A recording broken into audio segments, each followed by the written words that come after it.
আসসালামু আলাইকুম, কেমন আছেন সবাই? আশা করছি যে যেখান থেকে এই মুহূর্তে আমার ভিডিওটি দেখছেন সবাই অনেক বেশি ভালো আছেন, সুস্থ আছেন। আমিও আলহামদুলিল্লাহ ভালো আছি। ভোরের সূর্যোদয়ের সাথে সাথে শুরু হয় একটা নতুন সকাল, নতুন স্বপ্ন, নতুন আশা, সব কিছু মিলিয়ে নতুন একটা দিনের সূচনা। সেই নতুন দিনের সূচনায় নতুন একটি ব্লগ নিয়ে আপনাদের মাঝে হাজির হয়ে গেছি। আশা করছি আমার আজকের ভিডিওটি আপনাদের ভালো লাগবে। আর যদি ভিডিওটি ভালো লেগে থাকে তাহলে প্লিজ ভিডিওতে একটি লাইক দিয়ে ভিডিও শেষ না হওয়া পর্যন্ত আমার সাথেই থাকবেন। আমার অন্যান্য ভিডিওতে আমি শুধুমাত্র আপনাদের সাথে আমার গাছের সৌন্দর্যগুলোই শেয়ার করেছি, তাদের ফুল পাতা এগুলো শেয়ার করেছি, কিন্তু এই গাছগুলো যে পরিচর্যা করা হয় সেগুলো কিন্তু কখনোই আপনাদের সাথে শেয়ার করা হয় নাই। তো আজকে ভাবলাম যেহেতু এদের পরিচর্যা করছি সেটাও আপনাদের সাথে একটু শেয়ার করি। একটা স্প্রে বোতলে আমি পরিমাণ মতো পানি নিয়েছি আর তার সাথে মাত্র 1 ফোঁটা ভিটামিন দিব। নার্সারি থেকে বলে দিয়েছে পরিমাণ যেন ঠিক থাকে। যদি এই স্প্রে বোতলের 1 বোতল পানিতে যদি 1 ফোঁটার জায়গায় 2 ফোঁটা পড়ে যায় তাহলে কিন্তু গাছের পাতা জ্বলে যাবে, পড়ে যাবে বা ঝরে যাবে বা গাছগুলো মারাও যেতে পারে। তো এ কারণে আমি ড্রপে করে ফোঁটাটা ঠিক করে নিচ্ছি যেন পরিমাণটা ঠিক থাকে। আর এখন এটার সাথে খুব ভালো মতো শেক করে মিশিয়ে নিব। আসলে মেশানোটাও দরকার, দিয়েই শুধু স্প্রে করলে হবে না, ঝাঁকিয়ে এটা মিশিয়ে নিতে হবে। আর আমার গাছগুলো যেহেতু উপরের দিকেই বেশিরভাগ গাছ ছিল, তো সেই গাছগুলোকে আমি একদম নিচে নামিয়ে নিয়েছি, কারণ উপরের দিকে স্প্রে করা, ভিডিও করা একটু ঝামেলা হয়ে যায়। এ কারণে আমি সব গাছগুলোকে নিচে নামিয়ে এখন স্প্রে করে এখানে কিছু সময় রেখে দিব।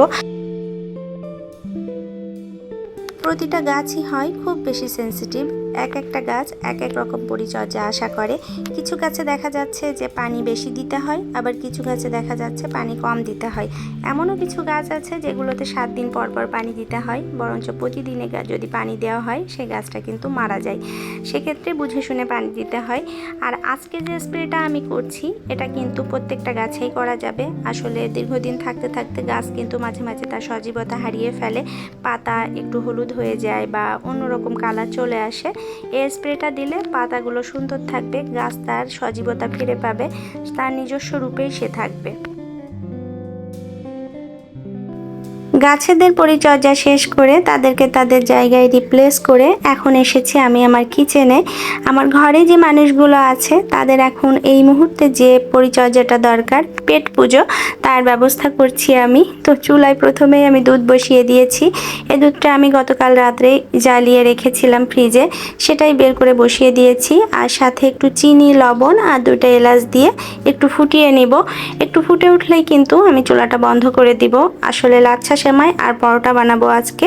তো লাচ্ছা সেমাই যেহেতু একটু ঠান্ডা দুধে দিলেই ভালো হয়, বেশি গরম দুধে দিলে কিন্তু হালুয়া হালুয়া হয়ে যায়। এ কারণে একবার ফুটে উঠলেই আমি দুধটা নামিয়ে রাখবো বা চুলাটা বন্ধ করে দিব। আর এখানে আমি একটু প্যানে ঘি দিয়ে নিয়েছি। লাচ্ছা সেমাইটা একটু ভেজে নিব যেন একদম গলে না যায়। এই লাচ্ছা সেমাইটা যদি হালকা আছে একটু ভেজে নেওয়া হয় তাহলে কিন্তু ভেজানোর পরে একদম গলে যায় না। ভিডিওর এই মুহূর্ত পর্যন্ত যদি কেউ আমার সাথে থেকে থাকেন তাহলে প্লিজ আমার ভিডিওতে একটি লাইক দিয়ে দিবেন। আর যদি ভিডিওটি কোথাও যে ভালো লেগে থাকে তাহলে চ্যানেলটি সাবস্ক্রাইব করে আমার সাথেই থাকবেন।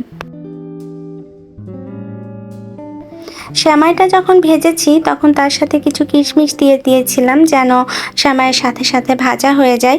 অনেকবার আমার একটা ঝামেলা হয়েছে, যেটা হচ্ছে কাঁচা কিশমিশ পানিতে ভিজিয়ে রেখে ধুয়েও যদিও আমি দুধে ছেড়েছি, দুধটা ফেটে গেছে দেখা যাচ্ছে। কিশমিশ অনেক সময় বেশি টক থাকে, যে টকটা আসলে দুধ সহ্য করতে পারে না, তখন কিন্তু দুধটা ফেটে যায়। এ কারণে সেমাইয়ের সাথে এগুলোকে আমি ভেজে নিয়েছি। আর এখন এই দুইটাই হালকা ঠান্ডা করে নিব, তারপরে আমি সেমাইটা মিশিয়ে দিব। আর এই তো পাত্রে আমি দুধটা যে ঠান্ডা করে রেখেছিলাম সেটা এখন ঢেলে নিচ্ছি। যে এলাচ দুইটা আমি দুধে দিয়েছিলাম সেই এলাচ দুইটা এখন আমি তুলে ফেলে দিব। আসলে কিশমিশ দেওয়ার পরে এলাচ আর কিশমিশ আইডেন্টিফাই করা খুব বেশি কষ্ট হয়ে যাবে, আর হঠাৎ করে যদি এলাচটা মুখে পড়ে তাহলে তো পুরো খাবারের 12টা বেজে যাবে। আমার কাছে মনে হয় যে কোনো খাবারেই এলাচ মুখে পড়ার পরে পুরো মুডটাই নষ্ট হয়ে যায়, খাওয়ার মুড আর থাকে না। তো এই কারণেই তুলে ফেলে দিয়েছি। আর এখন সেমাইটাকে আমি দুধের সাথে মিশিয়ে নিচ্ছি। সেমাই এবং দুধ দুইটাই কিন্তু হালকা ঠান্ডা করে নিয়েছিলাম, খুব বেশি গরম দুধে দিইনি। আর একটু নাড়াচাড়া করে এখন এটা আমি সাইডে রেখে দিব।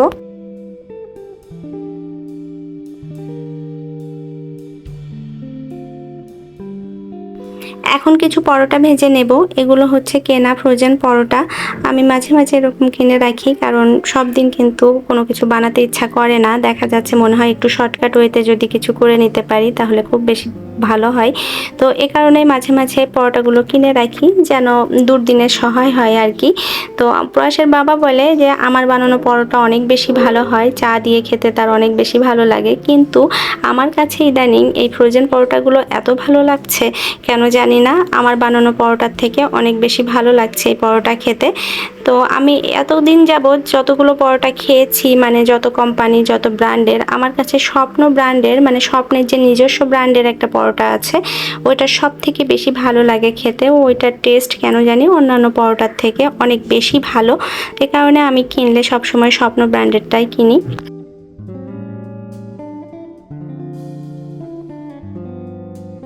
সকালবেলা শুধুমাত্র মিষ্টি খাবার প্রয়াসের বাবার খুব একটা পছন্দ না। মিষ্টি খাবার থাকলেও তার সাথে ঝাল জাতীয় কিছু একটা থাকতে হবেই।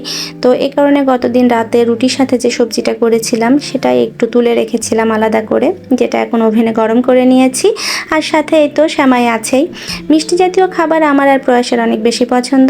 আমরা সকালবেলাটা এই জাতীয় খাবার দিয়ে মোটামুটি চালিয়ে নিতে পারি, কিন্তু তাদের বাবার মোটেও পছন্দ না। এ কারণেই সবজিটাও গরম করে নিয়েছি সাথে। আর এই তো আজকে আমাদের নাস্তা পরোটা, সেমাই আর সবজি। এখন যেহেতু অনেকটাই সকাল, এ কারণে প্রতি ঘুমাচ্ছে আর আমরা খুব আরামে নাস্তাটা করছি। আসলে প্রতি জেগে থাকলে এতটা আরামে নাস্তা করা যায় না, বা সবাই মিলে একসাথেও করা যায় না। দেখা যাচ্ছে ও এসে একটা চেয়ারে বসে পড়বে, আর বসে থাকাটা তো ওর স্বভাব না। ও উঠে টেবিলের উপরে বসে পড়বে, তার সাথে কিছু নাড়াচাড়া করবে, সব কিছু ভেঙে ফেলে দেওয়ার চেষ্টা করবে। তখন দেখা যাচ্ছে খুব আরাম করে যে নাস্তাটা করব তা করা যায় না। তখন দেখা যাচ্ছে যে একজন ওকে সামলাতে হয়, বাকি দুজন খেতে হয়, এরকম একটা অবস্থা। আসলে ওর বয়সটাই তো এরকম চঞ্চলতার, তো কিছু করার নেই। এ কারণে ও যেহেতু ঘুমাচ্ছে আমরা খুব রিল্যাক্সে নাস্তাটা করতে পারছি।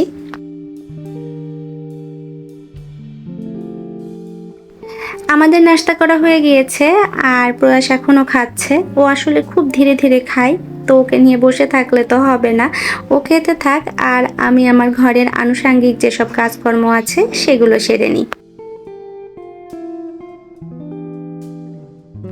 এর মাঝে প্রতিও ঘুম থেকে উঠে পড়েছে, আর আমি প্রথমে ভাবলাম বিছানাটা একটু গুছিয়ে নিই, কারণ সারা বাসা গোছানো আছে, শুধু এই বিছানাটা গোছানো না বলে আমার পুরো বাসা এলোমেলো লাগছে। আর প্রতি যেহেতু ছোট, অনেক সময় নিয়ে ঘুমাই, এ কারণে আমার এই অবস্থাই হয় প্রতিদিন। আমার বেডরুমের এই বিছানা গোছাতে আমার অনেক বেশি দেরি হয়।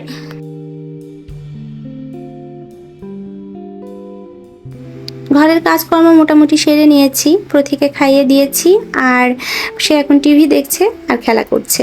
আর আমি প্রয়াসকে নিয়ে এখন একটু পড়াতে বসেছি। আসলে সকালের দিকে আমি ওকে নিয়ে একটু বসি, আর ও যেহেতু 6-এ পড়ে নিজের পড়া অনেকটাই নিজে কাভার করতে পারে, সাথে টিচার আছে, আর বাকি যেটুকু সময় আমি পাই আমি তো দেখি। সব কিছু মিলিয়ে চলছে এই তো পড়াশোনার। আর পড়াশোনা কি বলবো, 1 বছরের মধ্যে 2 রকম সিলেবাস পেয়েছে ওরা, তো ওদের জন্য একটু টাফ হয়ে গেছে। প্রথম দিকে যে সিলেবাস পেয়েছিল সেটা তো আসলে কোনো পড়াশোনাই ছিল না, তো এখন মোটামুটি একটু পড়াশোনার ধরন ফিরে এসেছে, সেটা একটু দেখছিলাম আর কি। প্রয়াস পড়াশোনা করতে থাকুক আর আমি আমার শখের একটু কাজ করে নিই। আমার ডিপ ফ্রিজের উপরে যে ওয়ালটা আছে সেটা একদম ফাঁকা থাকে, দেখতে ভালো লাগে না, তো এই কারণে কিছু মিরর এইভাবে ঝুলিয়ে দিচ্ছি। এই ডিজাইনগুলো কেন যেন আমার ভালো লেগেছে, খুবই অল্প দামি জিনিস কিন্তু কেন যেন খুব ভালো লাগছিল, এ কারণে কিনে এনেছিলাম 3টা, একটা সাথে সাথে পড়ে ভেঙে গিয়েছে, তো 2টা লাগিয়ে নিলাম। আর ডিপ ফ্রিজের উপরটাও একটু অন্যভাবে সাজিয়ে নিচ্ছি। আসলে একই রকম লুকে অনেক দিন ছিল, আমার খুব একটা ভালো লাগছিল না। আমি এই কারণে মাঝে মাঝে এভাবে লুক চেঞ্জ করে দিই, যেন একটু অন্যরকম লাগে, চোখের দেখায় অন্যরকম লাগে আর কি। কারণ একই জিনিস আমাদের চোখ দেখতে দেখতে অনেক সময় কিন্তু বিরক্ত হয়ে যায়। তো এ কারণে মাঝে মাঝে আমি এভাবে লুক চেঞ্জ করে দিই।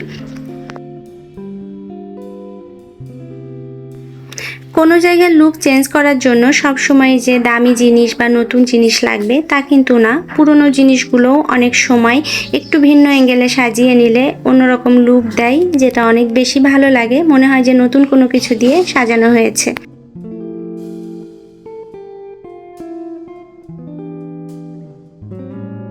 প্রয়াসের জন্য এখন একটু টিফিন তৈরি করে নিব। তো এখানে প্রথমে 3টা সেদ্ধ আলু নিয়েছি আর আলুগুলোকে একটু গ্রেটার দিয়ে গ্রেট করে নিচ্ছি। হাত দিয়েও ম্যাশ করা যেত, কিন্তু দানা দানা থেকে যায়, যেটা খুব একটা ভালো হয় না। এ কারণে আমি গ্রেট করে নিয়েছি। আর এর সাথে এখন পেঁয়াজ কুচি, কাঁচামরিচ কুচি দিয়ে নিচ্ছি। সাথে দিয়েছি লবণ, হলুদ, মরিচের গুঁড়া আর জিরার গুঁড়া। এগুলো দেওয়ার পরে আমি এর সাথে হাফ কাপ পরিমাণ ময়দা দিয়েছি আর তার সাথে ক্রিস্পি করার জন্য একটু ওটস দিয়ে নিয়েছি। এগুলোকে এখন আমি খুব সুন্দর মতো মাখিয়ে একটা খামির তৈরি করে নিব।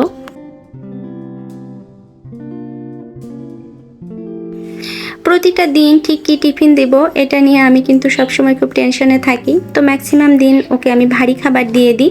তো ইদানিং যেহেতু ওর একটু স্কুল আগে আগে ছুটি হয়ে যাচ্ছে, এ কারণে আমি এরকম হালকা পাতলা খাবার দিয়েছি, যেন বাসায় এসেও ভাত খেলেই হয়ে যায়। তো এ কারণেই বানিয়ে নিচ্ছি এই পিঠাগুলো। আমি এগুলোকে পিঠাই বলবো, আলুর পিঠা। তো প্রথমেই আমি এই আটাটাকে আরেকটু ময়দা দিয়ে হালকা একটু হাত দিয়ে চেপে চেপে মোটা একটা রুটির মতো করে নিচ্ছি। তারপরে এটা বেলুন দিয়ে আর একটু বেলে নিলেই কিন্তু কাটার উপযোগী হয়ে যাবে। আসলে সবটুকুই যদি আমি বেলুন দিয়ে বেলতে যেতাম তাহলে কিন্তু ফেটে যেত। এ কারণে হাত দিয়ে প্রথমে একটু চেপে চেপে চ্যাপটা করে নিয়েছি। এখন বেলুন দিয়ে যতটা সম্ভব আমি একটু বেলে নিচ্ছি।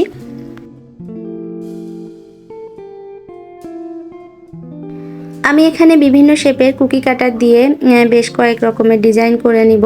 আসলে কুকি কাটার দিয়ে কাটলে কাটাও সহজ হয়ে যায় আর দেখতেও জিনিসটা সুন্দর হয়, যেটা বাচ্চারা অনেক বেশি পছন্দ করে। তো সবগুলোই কিন্তু আমি বিভিন্ন শেপে কেটে নিয়েছি, একই রকম করিনি। এখন এগুলোকে ডিপ ফ্রাই করে নিব। তো এই কারণে প্যানে তেল দিয়ে দিয়েছি আর সরিষার তেলটাকে আমি অনেক বেশি গরম করে নিয়ে তারপর একটু ঠান্ডা করে নিয়েছি। না হলে কিন্তু সরিষার তেলের যে তীব্র ঝাঁজ যে কোনো ফ্রাই জিনিসে প্রচণ্ড রকম ঢুকে যায়, যেটা খেতে মোটেও ভালো লাগে না। আর দেখা যাচ্ছে তেলটা অনেক বেশি গরম করে নিলে ঝাঁজটা কমে যায়, মোটামুটি সয়াবিন তেলের রূপে চলে আসে সে। তো এ কারণে অনেক বেশি গরম করে নিয়ে একটু ঠান্ডা করে নিয়েছি। তারপরে আমি এই পিঠাগুলো ছেড়ে এখন এপিট ওপিট করে লাল করে ভেজে নিব। আসলে বাচ্চাদের যদি সকালের দিকে স্কুল থাকে তাহলে কিন্তু টিফিনের অনেক বেশি অপশন থাকে যেটা দেয়া যায়, কিন্তু দুপুরে স্কুল থাকলে তখন অপশন কিন্তু খুবই কম। সেক্ষেত্রে ভারী খাবার দিতে হয়। এই ধরনের ফ্রাই জাতীয় জিনিসটা দুপুরবেলা বসে বসে খেতে পারে না। তো মাঝে মাঝে প্রয়াস খুব নিতে চাই, আর কি আর করার আছে, বাচ্চা মানুষ, কিছু করার নেই। এই কারণে আজকে ভাবলাম এই জাতীয় কিছু একটা দিয়ে দিই। আর যেহেতু সকাল সকাল চলেও আসবে, এসে বাসায় এসে তো ভাত খেয়ে ফেলতে পারবে, এই কারণে আমি এগুলো আজকে ভেজে দিয়েছি। আজকে যখন প্রয়াসকে এই টিফিনটা আমি বানিয়ে দিচ্ছিলাম তখন প্রথিও এখান থেকে খাওয়ার জন্য বেশ বায়না ধরেছিল এবং বেশ কয়েকটা সে খেয়েও ফেলেছিল। তো প্রয়াস বলছিল, আম্মু ও মারাত্মক লেভেলে জেলাস ফিল করছে কারণ তুমি আমাকে টিফিন বানিয়ে দিচ্ছ। প্রয়াস তো অনেক আগে স্কুলে চলে গিয়েছে আর এর মাঝে গোসল, নামাজ, খাওয়া দাওয়া সব কিছু কমপ্লিট করে নিয়েছি। প্রথিকে খাইয়ে ঘুম পাড়িয়ে দিয়েছি। এখন আমার বাসা একদম নিশ্চুপ নীরবতায় ভরে গেছে, যেটা আমার অনেক বেশি পছন্দের। দিনের মধ্যে কিছুটা সময় আমি নিজের জন্য রাখি আর এই দুপুরবেলাটা আমার সেই নিজস্ব সময়। যে কোনো একটা পছন্দের বই নিয়ে কোনো একটা কর্নারে বসে আমি ঘন্টার পর ঘন্টা কাটিয়ে দিতে পারি, কিন্তু সেটা তো সম্ভব নয়। যে সময়টুকু পাওয়া যায় সেটুকুই উপভোগ করার চেষ্টা করি। আর সেই সময়টুকু উপভোগ করতে করতে আপনাদের কাছ থেকে বিদায় নিয়ে নিচ্ছি। দেখা হবে নতুন কোনো ভিডিওতে। ততক্ষণ পর্যন্ত ভালো থাকুন, সুস্থ থাকুন। আসসালামু আলাইকুম।